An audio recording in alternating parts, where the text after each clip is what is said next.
Welcome to TechWire, a conversation about government, politics, and technology in California. My name is Christina Gagnier, and today I'm joined by Debbie Rose, the Director for the Office of Systems Integration for the Health and Human Services Agency here in California. Debbie, thank you for joining me today. Glad to be here.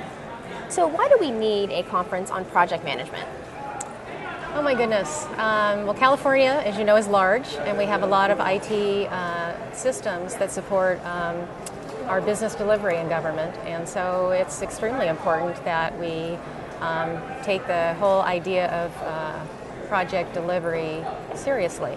I mean, it's a lot of money, and we're all taxpayers, and we want to see that we invest our resources correctly and that we do it right.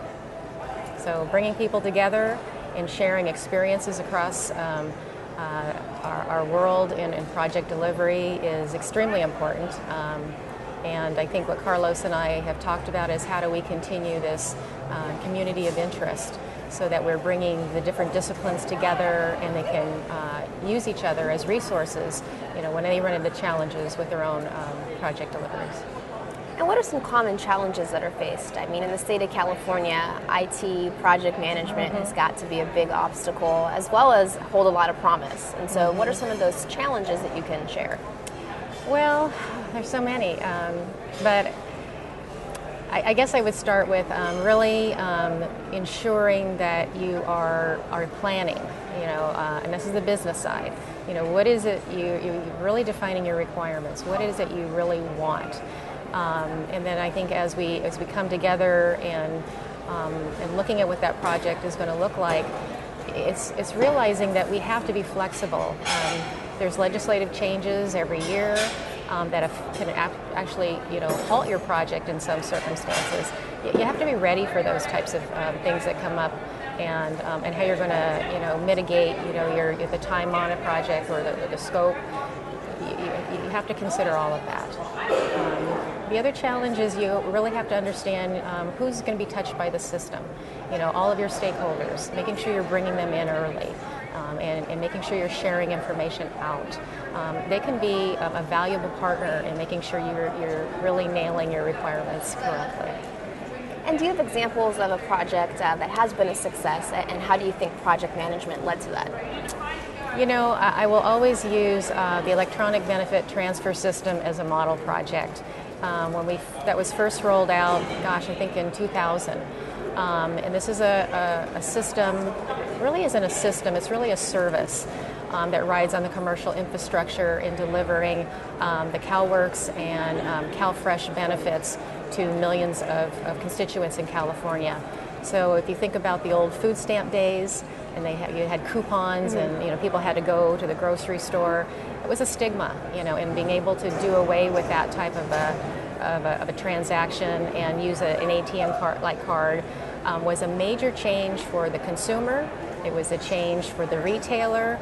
And in project management, what went well was, again, bringing in your stakeholders and your people who are going to be touched by the system in early and talking about what that change looked like. In terms of dealing with your partners, there was the banking systems we had to work with. There were farmers markets so that you could use your card, with that kind of a group of retailers. It was really coming together and understanding those requirements, and then having a good vendor partner, and then managing your contract appropriately. And so there were just a lot of good lessons that came out of that we continually try to fine-tune every time we have to re-procure that service. So you can learn so much from success stories, but on the other hand, even when there's a failure, the lessons learned, are priceless. Absolutely. Do you have a situation where you could share where maybe the project didn't go so well, but you learned some things that helped direct, your position in the future? Yeah. Well, I think I can actually, think of one right now where we probably didn't do a very good job with our project sponsors in reaching out to the communities, again, that were going to be touched by a major change in how their services were delivered. And in this case, it was it's the in-home supportive services program payroll system. And we didn't do a good job of bringing in the providers so that they could see that the timesheet that they were going to be using looked different, and how you fill it out is going to be different than what you did in the past. And by missing bringing that focus group in, we didn't foresee how people were going to fill out that timesheet, and that had a major impact on how their benefits were paid, whether it was paid on time or accurately. And so to me that was a big lessons learned, to not forget to bring in all of your stakeholders, not the most obvious ones, but all the other ones who are on the peripheral but who are still affected. So that's really, really important. So the examples that you have given, I think, illuminate how important the Office of Systems Integration and these positions throughout state government are. I think a lot of people don't understand how what you do impacts citizens on a day-to-day basis. Yeah. I know that there's a state IT task force. They've been making recommendations, one being that systems integration should be a statewide office. What are your thoughts on that? Well, we absolutely need a more centralized way of viewing how we do project management in the state. I totally agree with it.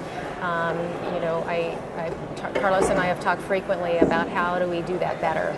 And I think he's starting down the path of having an academy and teaching the different sort of disciplines that you go through in a project life cycle.